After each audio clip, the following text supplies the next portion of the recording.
Hello everyone and welcome back to my opinion. India have beaten New Zealand by 17 runs in this first semi-final to book their place to play in the final in Ahmedabad. Especially in the second innings, this was an emotional roller coaster. I thought India had more than enough runs to defend, however when Kane Middleton and Darren Mitchell were going so well, apart from a bit of luck in the early stages of their partnership, at times the Indian bowlers looked out of answers when looking to break this partnership, and luckily the partnership was broken by Batsmen and Shami and things were easier from there. So I'm very happy that India won this game. I have a lot of things to say in this review, and so let's get straight to it. On the playing 11, starting off with India, they went with an unchanged 11. I was very happy to see this. I knew they'd go with this team, but I just wanted to be sure, so I checked Cricinfo since they update things half an hour before the game starts, and luckily it said what I was expecting. And on New Zealand, in my 11, I'd said I'd play James Neesham ahead of Mark Chapman at number 7. They went with Mark Chapman. The reason why I would have gone with James Neesham is because this would be because of two reasons. Firstly, James Neesham is a far better commodity in ICC events than he is in bilateral series where he doesn't make the squad half the time.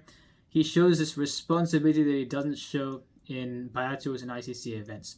So I would have played him at number 7 from a batting point of view where he'd have an experienced batting at 7 in a knockout game.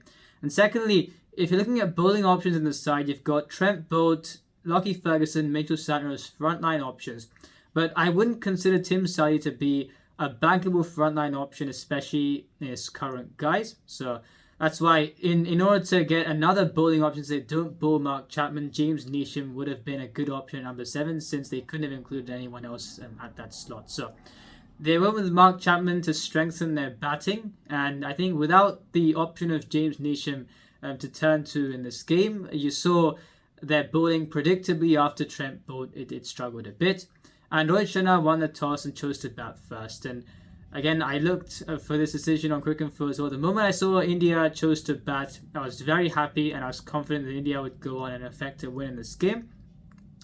And I thought, from a New Zealand point of view, the threat being Trent Boult in the first 5 overs of the innings and in the 10-over power play, I thought while the bowlers still move around during the day since they are playing in Mumbai, I thought the movement wouldn't be as much as if you're playing under lights at this venue. And I'll be getting on to the first innings review now. The Indian openers walked out to bat, and as you've seen throughout his career, Trent Boult got the ball to straighten when bowling over the wicket to the right-hander. And comparing the threat levels possessed by Trent Boult and Tim Southee, like I've said a few times now, I thought if they negotiate a few threatening deliveries from Trent Boult, then things would be okay for India, as I thought Tim Southee, and I'll say this again, in his current guise, he isn't the most equipped white ball bowler. I feel his pace has dropped significantly. And therefore, I thought, like Rohit Sharma did to Matt Henry and Dharamshala, I thought it'd give him the charge and take him for runs. So I wasn't too fast that Tim Southee was opening the bowling alongside Trent Boult, even though on paper it looks like a good combination. And I was nervous watching him go about things, but the way Rohit Sharma approached facing Trent Boult was a correct decision. You saw a mixture of attacking and defensive shots from the first over where 8 runs were taken off Trent Boult's first over. And something unexpected happened where I thought, yes, Trent Boult's first 4 overs or so wouldn't be as effective. Rohit Sharma thought the momentum early on and make sure he doesn't get momentum through his overs. However, I didn't expect Trent Boult to switch to around the wickets and try to use the angle when bowling to Rohit Sharma.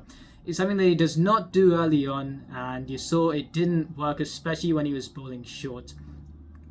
Tim Southee from the start, for some reason, was bowling with a scrambled seam, a short of a length at 130 kph. That unsurprisingly didn't work.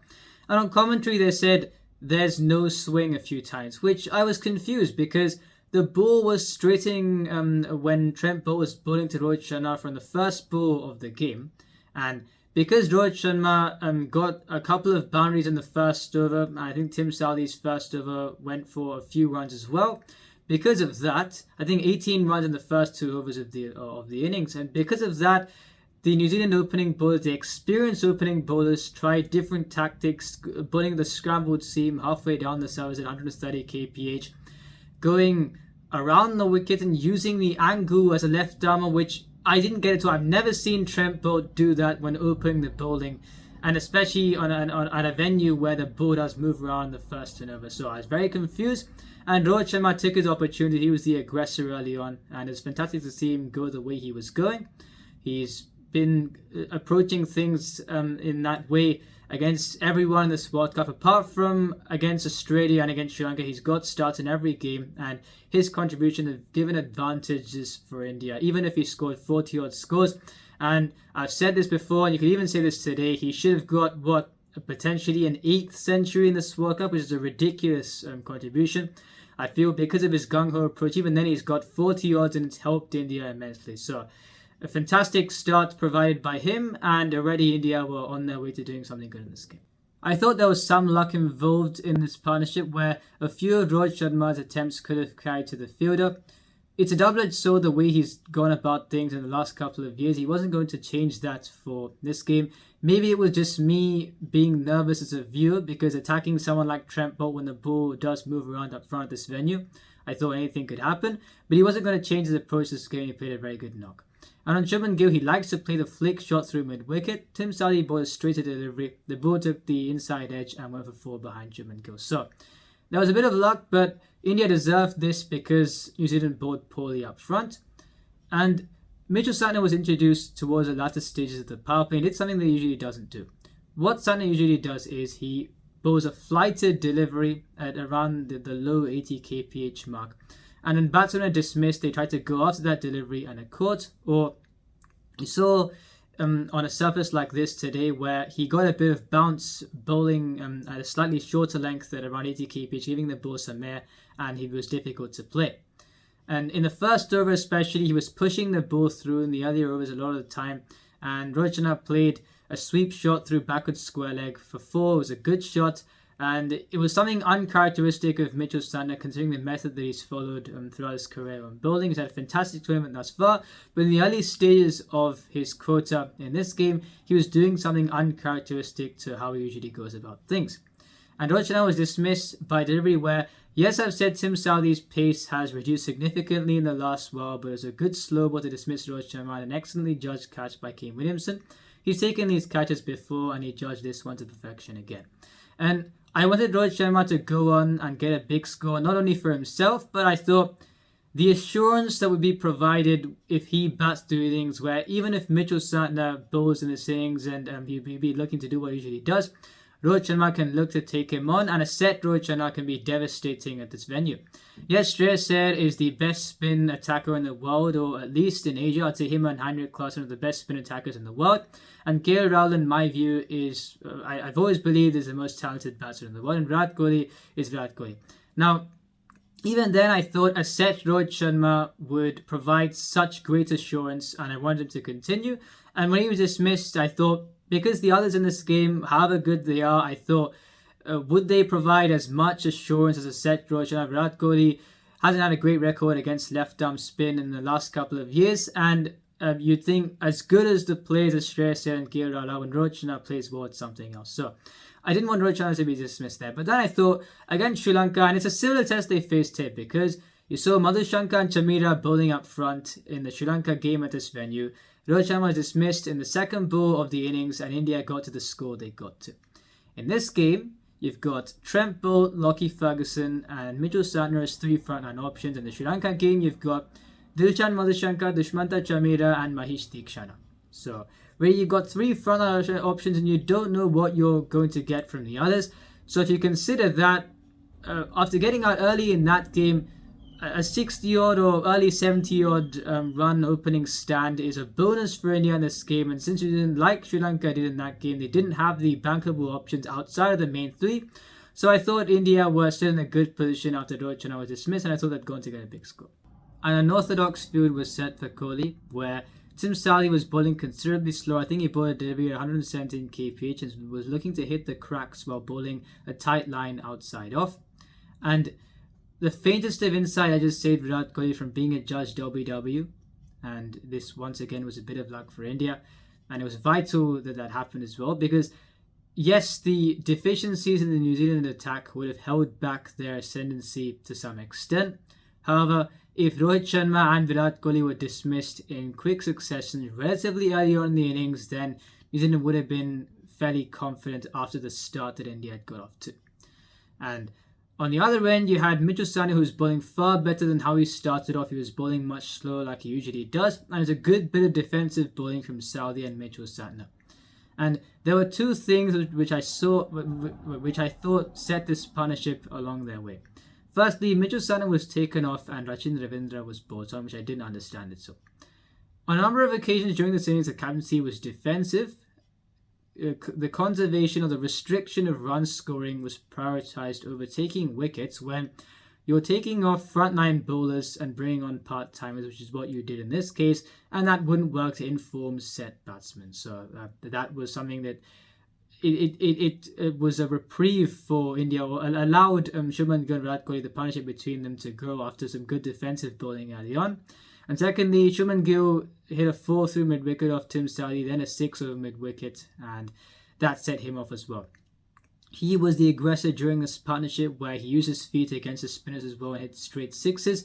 And unfortunately, he had to go off due to cramp when he was on 79. That was a correct decision, because I thought at that point in time, I had faith that India would be playing the final, but they'll be playing in the final. And I thought Shubman Gill shouldn't risk himself if he feels a bit of cramp in this game. I thought with the batsmen to come, they were 140 odd for one at this stage, or at least that by that point in time. And I thought India could afford someone retiring out, because you've got the likes of Shreyas Iyer, KL Rahul, Suryakumar Yadav and Jadeja to walk out to bat next. This is the only thing that didn't go India's way during this innings, but considering the position that they were in and the batsmen to follow, I didn't think Shubman Gill retiring hurt was going to be a big loss, and Shreyas Iyer walked out to bat and hit a straight 6 off the bowling of Rachin Ravindra. And in the same over, another bit of luck was on show, where the length was dragged back, the ball was getting a bit of air, and the miscue went over the two fielders placing the point region, and the ball went for 4. Again, I wouldn't say India did not deserve this luck, as if I said that right. I didn't think India did not deserve this luck, because he didn't bowl well throughout this innings. There was no stopping Shreyas Iyer from that point in time. He muscled a few sixes off the spinners, like we've seen him do throughout his career, and he was the aggressor during this partnership. The moment Virat Kohli got to 20, I knew he'd register a big score. He accelerated after the 50 mark, hitting 2 outstanding shots off Tim Southee, and slowed down his last 10 runs to get to his century. When he was on 90, he was affected by a bit of cramp, and when he was on 94 or so, he affected a stumbling dive, which you thought, how would that go with someone who's suffering from cramp? But he didn't seem to be as affected by cramp after being tended to when he was on 90. He got to his 50th ODI century, a record-breaking 50th ODI century, and he took a moment to take it all in. And especially getting to that landmark when your idol and the person who held the record of holding 49 was at the venue was a fantastic achievement. He deserved this achievement. He's been such a great player for India, the best batsman in this format, and I was very, very happy for him, as I'm sure many people were.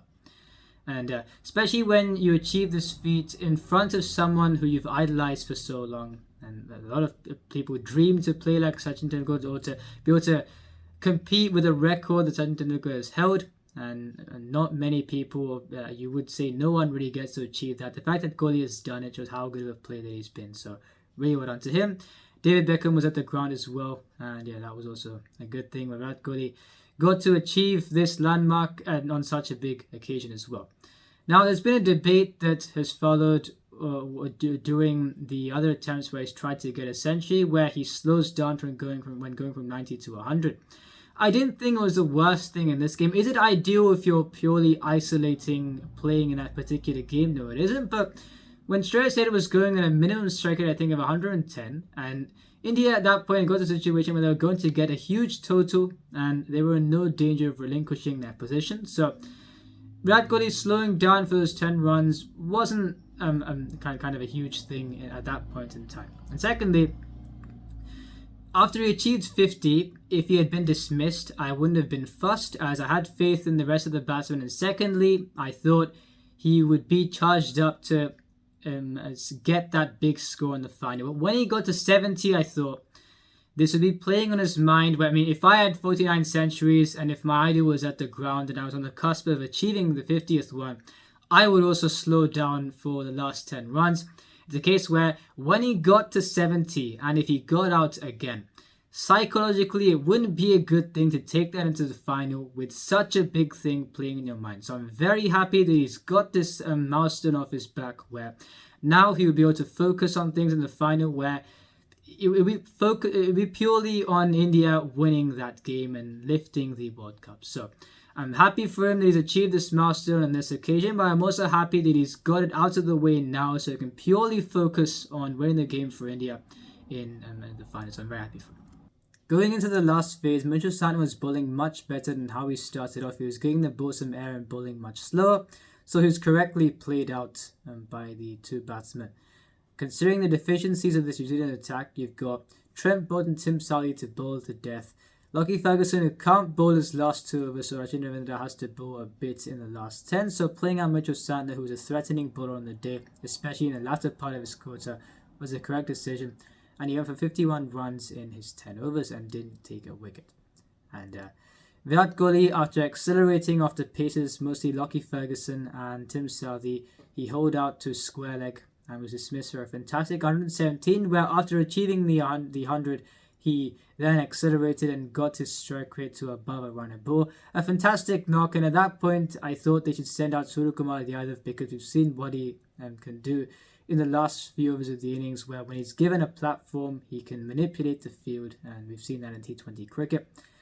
They sent out KL Rahul, and I was confused because I thought, in terms of someone who can start hitting straight away, Suryakumar Yadav would be a better candidate, but they backed KL Rahul, and I'm not saying KL Rahul couldn't do the job because I feel when he explodes, it's a classical explosion like we saw against the Netherlands, and we saw against Australia in the Battle series before the World Cup and against Netherlands where it's more of a late explosion, where there's been a rhetoric that if he walks out in the latter overs, would he take time to settle? Would he not go from early on? And you've seen he has been able to go from early on, and I've always said he's got both gears as well. He's a fantastic player. He can walk out at 4 and be assured against the paces and the spinners and take them apart at the end. And you saw the fantastic inning that he played 39 off 20. So even when not sending Suryakumar Yadav out, it wasn't such a huge loss.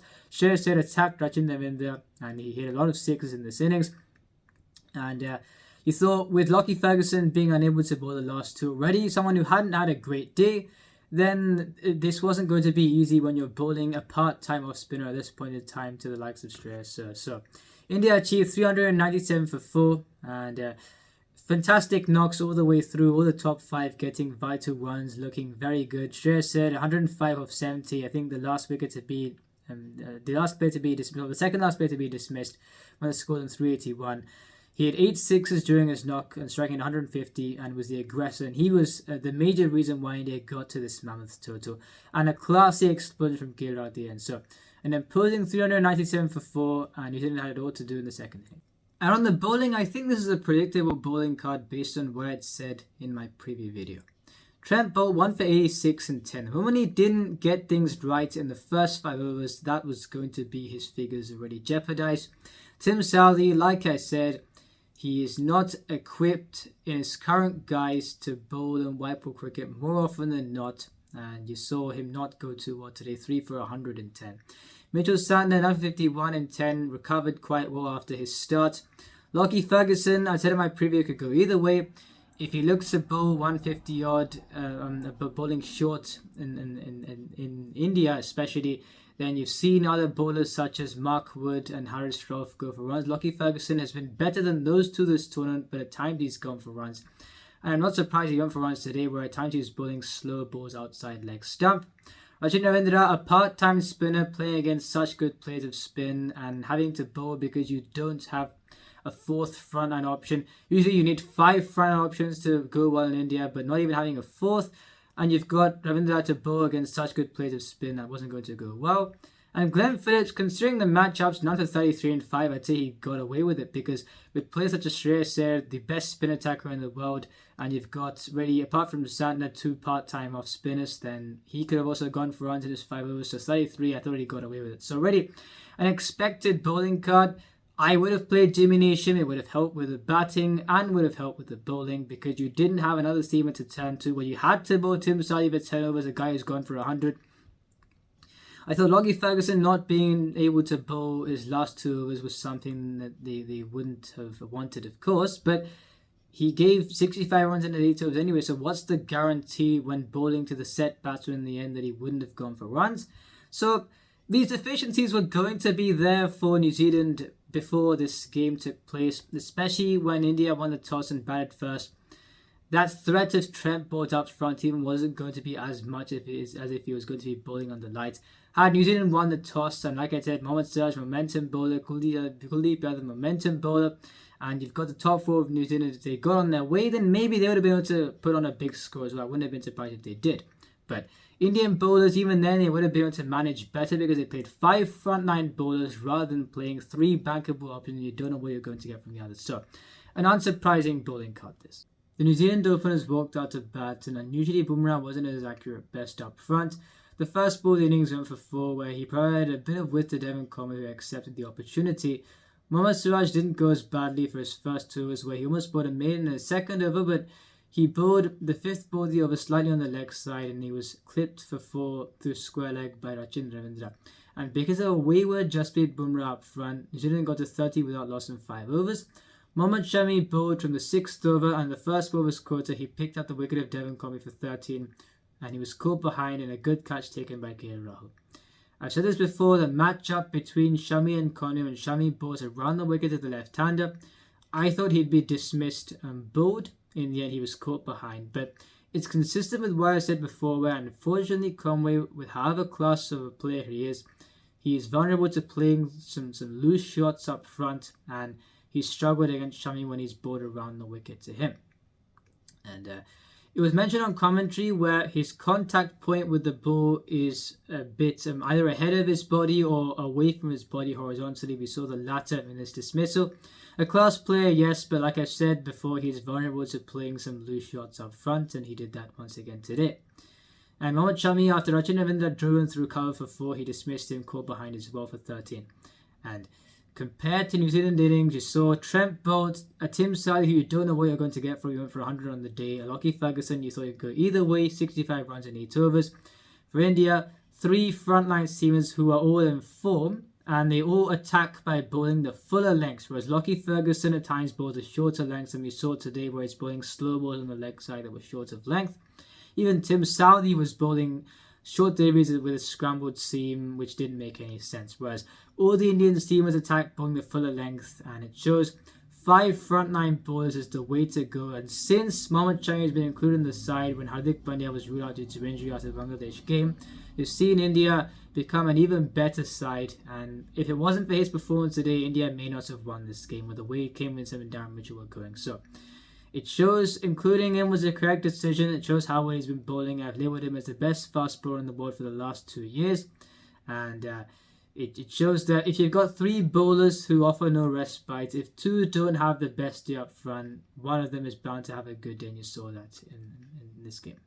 With the score being 39 for 2, chasing effectively 400, Kane Williamson and Darryl Mitchell took things slowly early on. And as an Indian fan, I was prepared to wait until 100 for 2 to think, right, we should really get these 2 out, because yes, I would have liked them to be dismissed early, because those 2 would have been threatening players, whether New Zealand were batting first or batting second.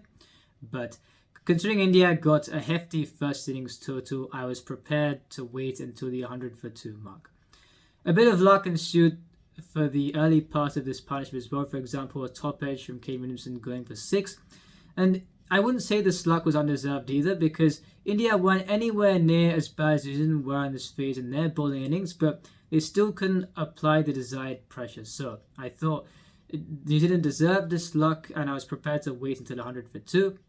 At about the 18th over mark, I really thought this partnership was beginning to blossom, and a feature of both these 2 games was that Darryl Mitchell muscled the ball down the ground when Mohammad Shami bowled a half volley, hit it for 6 towards the earlier part of his innings. And when Ravindra Jadeja bowled too fully, also muscled him down the ground. And Kane Williamson, characteristically the master of finding the gaps, also ticked the scoreboard along. He was playing kind of second field to Darryl Mitchell, who even then I think was scoring at about a run a ball until he got to his half century. I thought this is important because under lights the ball does move around quite a lot more than during the day in Mumbai, and we saw that in this game. And secondly, compared to the 5, 6, 7 for India, like I said, you've got KL Rahul, Suryakumar Yadav, Ravindra Jadeja. In this case, you've got Glenn Phillips. So if he walked out earlier, would he be able to do as much batting at 5? Or even though Tom Latham would walk out at 5, and he did do that, but he wouldn't be of much use chasing 400, you'd think. So there'd be more pressure on Glenn Phillips. You've got Mark Chapman at 7, who hasn't played a few games leading up to this one, and Mitchell Santner at 8. So the names of KL Rahul and Jadeja fill you with more assurance than the names in New Zealand got after number 4. So Darryl Mitchell and Kane Williamson had to bat through.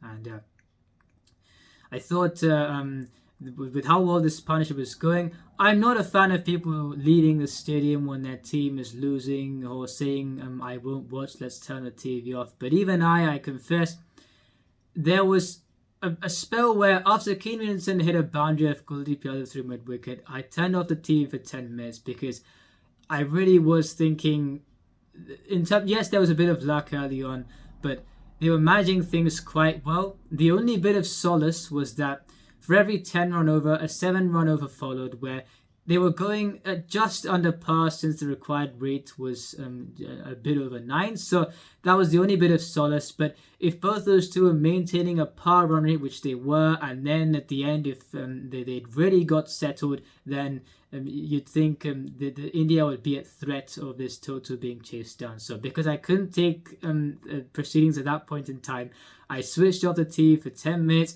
Luckily, when I tuned back in, there was a ball that Ravindra Jadeja ball that had fizzed past the outside edge of Darryl Mitchell. It turned away sharply, and from then on, some good things happened for India in this innings. And with the score being on 220 for 2 in the 33rd over, Mohammad Shami, who else, dismisses Kane Williamson with the catch being taken at square leg by Suryakumar Yadav. A moment that turned the game, or to turn the way this innings was going. And the reason why I thought this was a vital wicket was because technically, in my view, in this situation, he'd be the best player of Jasprit Bumrah in this tournament. I'm talking about Kane Williamson here.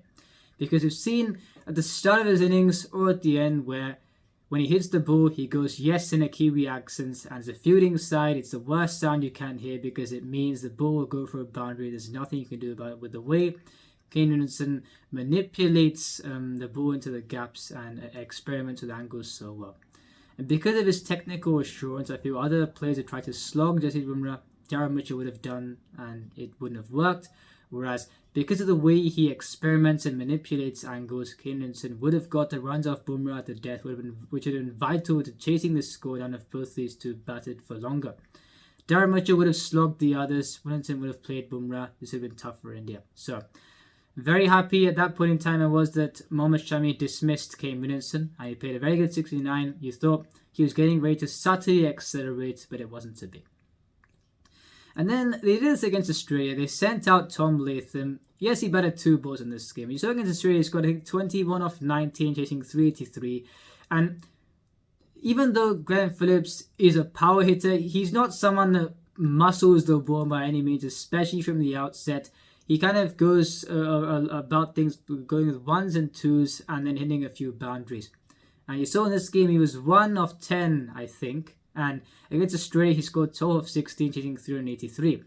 Yes, Tom Latham only batted 2 balls here, but like I've said before, unless the side is 60 or 70 for 3, he wouldn't be of much use, especially when chasing 400. And the problem with this side is, if they're 60 for 3 with the players you've got to come, you're already probably going to lose the game. So that's why I didn't really think there was much of a role for Tom Latham to play from a batting point of view, and there wasn't much of a role here. He was dismissed, and I thought it was a blessing in disguise because in chasing 400, I couldn't believe they sent him out. Glenn Phillips was on 1 off 10, but then he got going off an outside edge of the bowling of Mohammad Siraj. And unfortunately, at this point in time, after the wickets fell, Darryl Mitchell started cramping up again. It didn't affect him as much, but 12 and over, close to 12 and over was required with 177 off, I think, 80 odd deliveries. It was getting tough for New Zealand.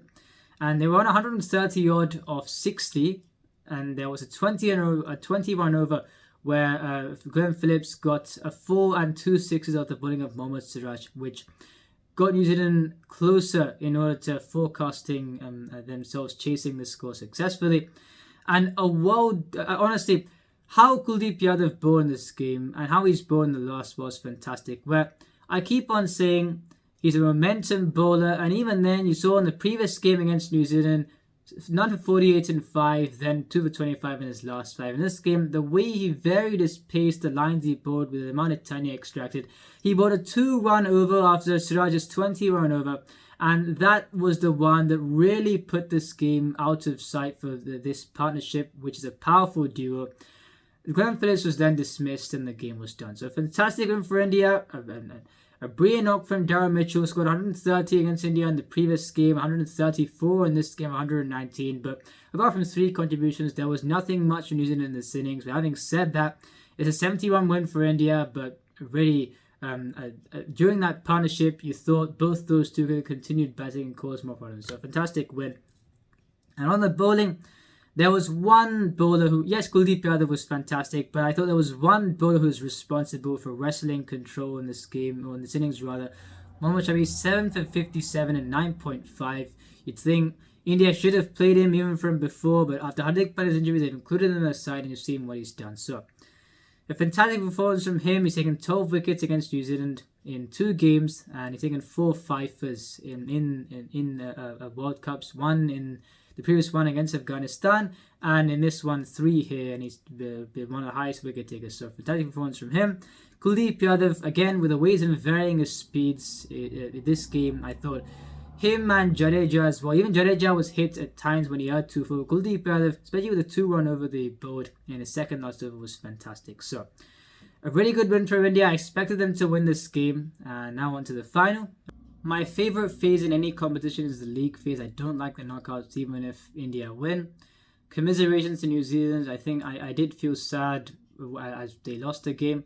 I do like watching this team, as I do like watching South Africa as well. I want India to win this World Cup, but even if they do win, I would feel sad, especially if South Africa, for example, get to the final and if they beat Australia in tomorrow's game. So let's see how that one goes. But I do feel bad for New Zealand. You saw how they missed out in the previous World Cup, where I thought they, as many others did, I thought they should have won it. It's very unfortunate in the way that they didn't win it. And yeah, I feel bad for them, but unfortunately, there had to be a loser in this game, and that's why I enjoy watching the league phase more than the knockout phase, because then you can appreciate the way all teams go as long as the team you support is doing well. India have been unbeaten thus far, so I could appreciate the teams like New Zealand and South Africa more, and I do like watching those 2 teams. So commiserations to them, and yeah, let's see how the next game between Australia and South Africa goes, and how India go in the final. If you enjoyed the video, please like and subscribe, share it with your friends, remember, this is my opinion. Watch it.